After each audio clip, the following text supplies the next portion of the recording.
The Boys is one of my favorite TV shows ever. I watched it all the way back in 2021, right when Invincible ended, because I needed a new dark superhero show to get into, and I was hooked ever since. I was caught up watching it weekly with season 3, which was peak television, by the way. That was the best season of The Boys. Season 4 is my least favorite season, to be honest, but you know, I still fuck with it. And recently it ended with its 5th and final season, which I personally enjoyed. I know there's mixed feelings on it, but I liked it. The power scaling was weird, but I thought the show wrapped up everything pretty nicely with a good ending, so I was satisfied. But with the show, there's always been one thing that loomed over it, and that was the comic it was based off. Whenever a new season of The Boys starts, people immediately start comparing it to the comic, which makes sense because it is an adaptation. But when the 3rd season was airing and blowing up, that's when the comparisons started to get really crazy, which led to everyone calling the comic trash, slop, edgy, just plain terrible and offensive. This really shocked me because, well, first, I had no idea The Boys even started as a comic, and with how great the show is, you'd expect the same kind of praise for the source material. But nah, this is generally the first time I've seen an adaptation get more love than the source material. Even my own homies said they hate the comic too, so I was just shocked the entire time. But I was even more shocked to see so many people defend it, like, a lot, explaining how the comic is a misunderstood gem that deserves praise. And with the last 2 seasons having mixed opinions, these same tastes would get even more popular, even going as far to say it's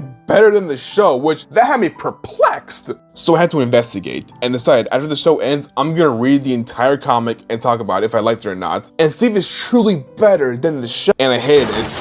Oh my fucking... You saw a thumbnail, okay? Like, I hated reading this comic. It's one of the most sloppiest and poorly written things I have ever read. It's almost impressive, to be honest. I'm gonna talk about it in 5 categories, so let's just get down to business. God, this is gonna be a nightmare.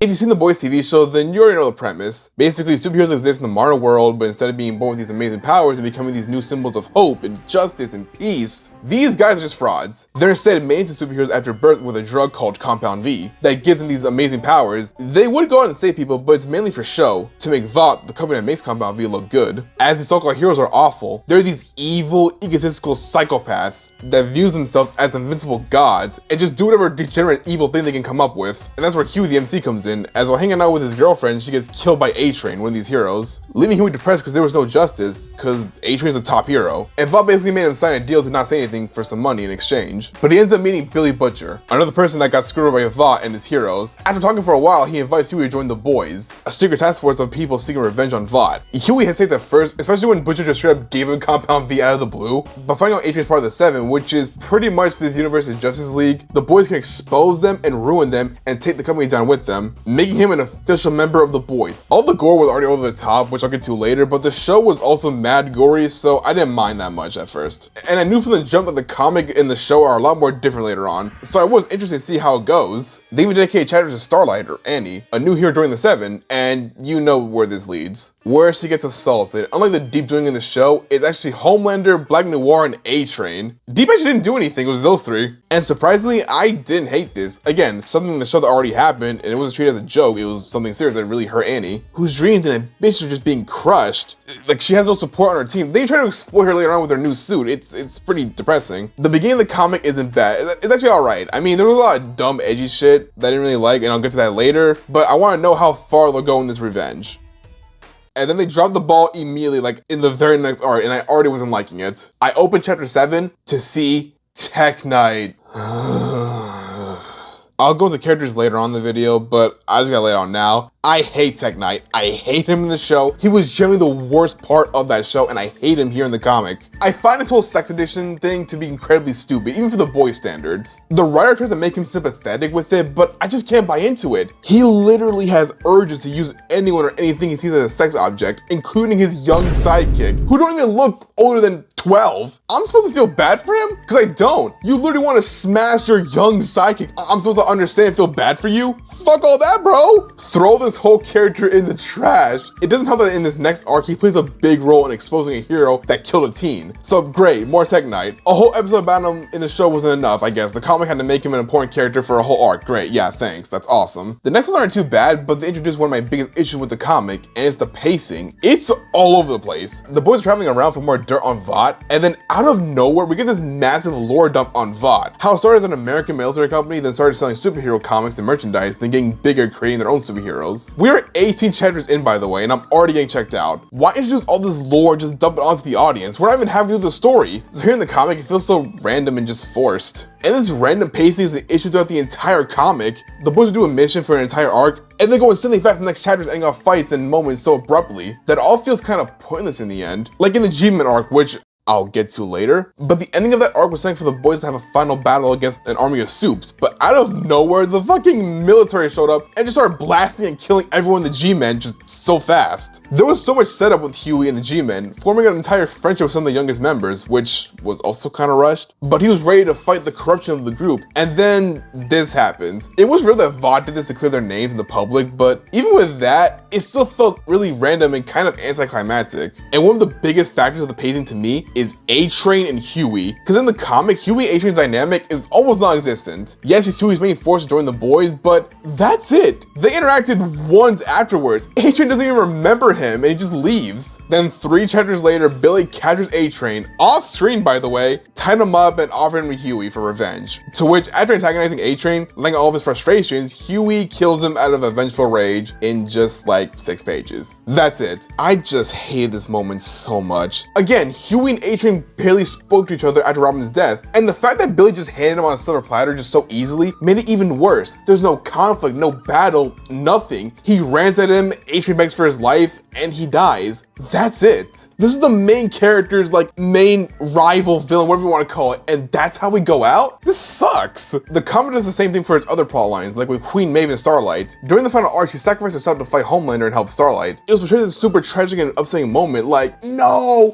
Queen Maeve, why would you do that? Ah! But Queen Maeve herself doesn't do much, and her bond with Starlight was basically nothing. She's barely on screen, and when she is, she's either rude or incredibly passive towards Starlight. She defended her once against Black Noir, but that's it. She just disappears from the story. Bud comes back, and we're supposed to think she now cares about Starlight and dies. It's such forced and lazy writing to me. The fun arc itself of Homelander planning an attack and takeover of the White House with other supes sounds awesome, right? The problem here is that this whole plan is in the background for a while, and then randomly popped up again and became this big event. Like, okay, I guess. But even that was rushed, as the characters just head towards the White House so fast and so easily, and also it took Homelander more than half the comic to actually do something about this plan, making it feel even more forced. All these moments should be huge, impactful points in the story, but because there's no build to any of it and how rushed and all over the place it is, none of them feel earned or even justified, so I just don't care. Especially compared to the show, Huey and A-Train's dynamic in the show is way better. Because first, they actually interact more than once throughout the entire series, and for 4 seasons straight, we've seen how they interact with how much regret A-Train has, how Huey struggles at first to talk to him, but grew enough in season 4 to forgive him and let it all go. Queen Maeve and Starlight's dynamic is also better in the show. Again, they actually get to talk more, and Queen Maeve warms up to her and gives her more hope, to when she fights Homelander in the show, it actually feels earned and I was actually stretched she might die. And even Homelander's plan to take over the White House was better in the show. The Boys comic has poor pacing and just poor structure, that by the time I got to these big moments, I just didn't care anymore. And believe me, it only gets worse from here. With how much I shit on the story and honestly the overall plot, you'd think every character would be these awfully written nobodies, and most of that is true, but surprisingly there are good characters in the comic, like the main character, Huey. Now I've always liked Huey in the show, especially in the final season, so I actually had hope he'd be good in the comic, and he is, so thank God. I like the fact that even after all the bullshit he endured, it never truly broke him. Yeah, there were hard moments, but he was always able to keep his morals in check, so that was cool. The other character I liked was Starlight. Her romance with Huey was actually pretty cute. How both of them were able to find some kind of happiness in this insane world they're in right now. The Boys comic got 2 characters I liked throughout the story. Nice job. The other characters I don't really give a shit about, to be honest. Frenchie is okay, I guess. He's kind of funny, but he's mainly in the background for most of the story. And his backstory was kind of lackluster. It was mainly a bunch of French jokes and just random bullshit that would happen. And he's just nowhere near as funny as TV Frenchie. He's trying to get in my ass! Get him up! Kimiko isn't even called Kimiko. Her name in the comic is literally The Female. And honestly, it's fitting because in the comic, she doesn't really feel like a character. She's more like a pet or a weapon than anything else. She doesn't really get any much development, and her relationship with Frenchie is kind of boring, honestly. They hang out, yeah, but because of how stale and one note they are, they just bore me through the entire comic. I remember people were mad they became a couple in the show, but honestly, it's something to have. Unlike them in the comic, it's actually built up in the show, so I can forgive it. MM is kind of boring too. too, I'm not gonna lie. He's mainly the big strong guy of the group, but there is this sympathetic backstory about his family and how Compound V killed his brother, causing his dad to try and sue Vod, but the stress led to his death, and his mother just became depressed. It's actually a fine backstory, but other than that, he's just there to be angry and fight with Butcher. And speaking of which, Butcher, I hate him in the comic. I really do. Butcher here is just an edgy douchebag. He just says slurs all the time. Yeah, Billy is crude in the show, but first of all, he's way more funny. And the second thing, the show delves into more of his trauma about his brother and of course, his Becca. The comic mentions Becca like once or twice, so his edgy personality just feels way more corny to me. And yes, I know there's like a side comic about Becca, but I'm talking about the main story here, okay? And the main story is kind of ass right now. I know comic fans, yeah, they exist, hate the sentence, but it's true. Billy feels like the author's edgy Punisher OC. He kills the heroes in the most gory fashion, almost like he enjoyed making Billy like this. He's as cartoonishly evil as the Soups he hates, and if that's the point, well, it wasn't well handled at all. Speaking of which, the Soups. These are without a doubt some of the worst antagonists I've ever seen in my life. Again, Atrium doesn't do anything, he's literally just the Deep of the comic, except he's way more whiny and pathetic, always getting bitched. He's not even as funny as the Deep in the show, he's just a lame loser. Compared to the show, it's night and day, bro. Atrium's development is one of the best in the show, going from this egotistical Soup to wanting to be a genuine hero that earns Huey's forgiveness. Even setting up to Homelander and not being afraid of him, even in death, that shit was beautiful. And the Deep in the comic does nothing. Just he's boring, he does nothing. Next. There's Jack, who's this Martian Manhunter parody, and literally all it does is bang some hookers and curse. That's it. Bro is just a walking Visipop character. And Black Noir, year later, and the big bad Homelander, he sucks in the comic. For one, he's barely in after the first couple chapters. For a guy built up as the main villain, he sure doesn't feel like that for a while. And when he is on screen, he's just really boring to me. He's a fake aura farmer with nothing going on. And not on purpose like in the show, no, they're trying to make him intimidating, but it doesn't work since we've barely seen him for half of this comic. In the show, he has more screen time, he's more interesting, menacing, pathetically stupid. He's legitimately one of my favorite villains of all time, from his beginning to his end. And the comic doesn't do that. It literally took 44 chapters for him to actually do something worth reading. I will admit though, there are two good scenes with Homelander. The one when he finally reveals his plan to take over the White House, he's actually being a villain, a little menacing. And that quote, "The man in the sky is me," that was kind of tough, not gonna lie. And his conversation with Stillwell, the CEO of VOT, how he just bitches Homelander the entire time, just so bored and so annoyed by him. Homelander's trying to be intimidating, but he legitimately just does not care. In fact, he said he'd jump out the window just to end this conversation. Just a savage, bro. This is one of the few well-written moments in the comic, as it truly shows how much of a boring man-child Homelander is, as without these powers, what is he? Just a nobody. But that's about it. I'll talk about more about Homelander later on in the video, but just know, I don't like him here. There are other characters in the comic, but I legit do not care about any of them. They meant nothing to me in the story, so that's it. This is gonna be a short one, I just want to get it out. The art in the Boys comic might have my least favorite art style I think I've ever seen in my life. Like, worse than Boruto's art, worse than that Goron Egg manga's art, okay? The art is just flat out ugly. The characters always look off. I couldn't even focus on the story because of how weird they look. It has this like grimy, dirty look to it, which I know was the point, but maybe it worked too well on me because I think the style is just ugly to look at most of the time. And around chapter 31, the art somehow got even worse. It had these like scratchy patches on it, and the characters just looked even more off than before. Overall, it's a really flat and ugly art style. Also, Homelander has his Stan Smith chin going on here. Just wanted to point that out. A 2-pack of ass!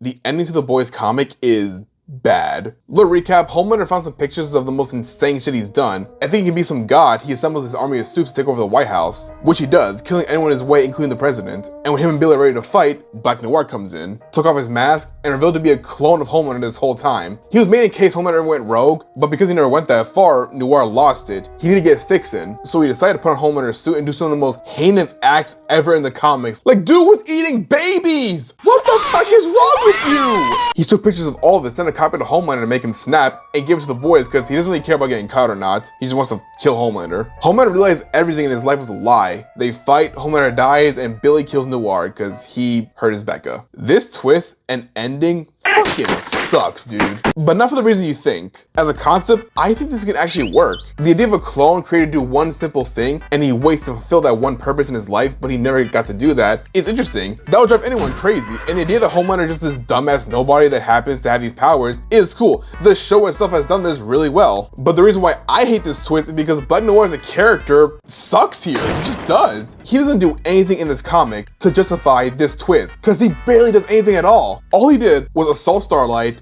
does that stupid laugh, and fucked around in a jet. That is literally it. There is no foreshadowing, no setup for this twist at all. It just happens for the sake of happening. Almost like the writer had this idea mid-story and just decided to do it without thinking, and we clap for it. But no, it's a poorly planned moment. It doesn't help that the conflict afterwards is some ass. First, Homelander says this cringy ass line, and their entire final battle is off screen. Yeah, the big final battle against the main villain is off screen, and he dies off screen. Black Noir won and ran out of the White House, then Billy swooped in and killed him with his crowbar. That's it. That's the end of Homelander.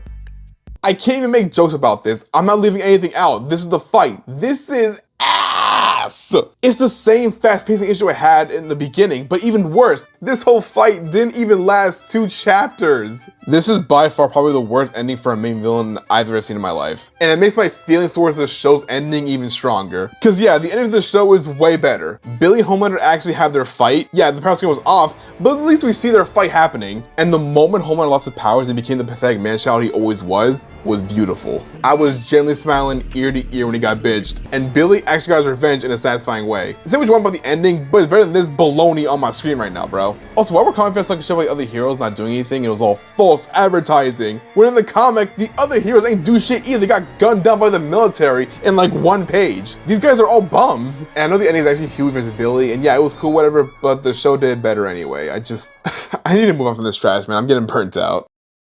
Man, you corny!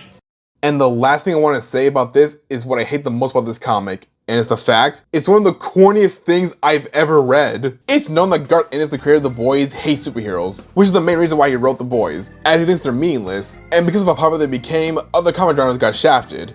Maybe it's because they might have been asked from the start and superhero comics were just kind of better, but who knows? So he put all that anger and frustration into this comic, and it shows. I mean, he called Captain America borderline offensive. All of this explains why he put so much buffoonery in this story. Cause Jesus Christ, this is one of the most edgiest, ridiculous things I have ever read. It relies on edgy parodies of superheroes, just making these cartoony degenerates so the boys can feel justified ripping them apart. It's all literally just, what if this hero did this overly dark thing? Let me give some examples. What if Iron Man was a sex addict? Brilliant, pretty accurate. What if Superman was so dumb, he caused 9/11? What if Martian Manhunter said a lot of slurs? That'd be funny, right? How about we make the only nice heroes absolute jokes and make fun of them in the whole comic? That's cool, right? And the worst of them all, the G-Men. These guys' whole story is literally just, how about the X-Men were a bunch of frat kids making pranks, pissing everywhere and on each other? And what if Professor X? SAs all of them as kids. It fits, right? It fits, right? That's realistic, right? No, it's not. Just because you make these heroes do these like crazy things doesn't make it realistic or interesting. No, it's corny, it's lame, it's lazy, stupid writing, and it doesn't even end with the parodies. Just a bunch of edgy stuff happens for the sake of it. Like Homelander literally says the hard R multiple times. Other characters say the N-word a lot. This is made by a white dude from the UK, by the way. And the way he wrote black characters in this comic is just ridiculous. That's gotta be racist. Cringy. There's no way. Also, MM's daughter has a power. You wanna know what that power is? It's the power to age her body out physically while still being 12 years old. Her mom makes her star in a Corn movie too. What the fuck am I even saying right now, bro? I don't know what to say right now. Like, you weird. You're actually weird for this. I don't know what possessed you to write this. This author is more freaked out than Oda at this point. I'm so serious. This is worse than Oda with Bonnie. It just has me thinking, who is this for? Who are the day one comic fans that ate this shit up back in the days? It feels like I'm reading a comic for 4chan users. And I'm not saying you can't show dark or taboo themes at all. No, my top 2 favorite manga are Berserk and Gantz, okay? I'm not opposed to dark themes. Invincible is another dark superhero show that has a lot of gore, but the difference here is that it's not there for shock value. It's there to show how messed up the world and the characters can be. The heroes aren't these psychopaths or nobodies. They're written as actual characters with flaws, with arcs, and interesting steps for the future. Except Immortal. That's what makes Invincible so great and why the show is following the comic more than The Boys. Because it's actually telling a story, not just jiggling keys to your face with edgy parodies. And there's other non-Marvel or DC hero stories to check out, like Watchmen, My Hero. So I'm just here thinking, why is everyone trying to have this like revisionist history on the comic? Why is everyone trying to look back and think, you know, it was kind of good. You know, better than the show, honestly. Just no. This ain't some misunderstood masterpiece that people just are too dumb to understand. No, this is edgy slop. There's nothing else to it. Maybe you read it when you were younger, or like gore slop, or saw the Excuse Me edit on TikTok. I don't know, but stop, all right? Enough of that. The Boys comic is a corny mess of a series, and one of the worst things I've read this year, and the show is forever better. And the show isn't perfect either, okay? It has problems. Power scaling was whack, V1 was an absolute waste of time, Soldier Boy was just wasted, the last he tried to promote all these spin-offs nobody fucking watches, and there's a lot of dumb shit going on too. But I will take all of that over this, because the show will forever be so much better than the comics. And there we have it. The Boys comics sucked ass. No amount of gaslighting is gonna change my mind. I gotta read some good comics, I guess, to get over this. Maybe some Invincible or the Absolute Universe. Heard it was great. Anyway, like and sub. Hope you enjoyed the video. And to end this off, Spider-Man Brand New Day is movie of the year. That was magnificent.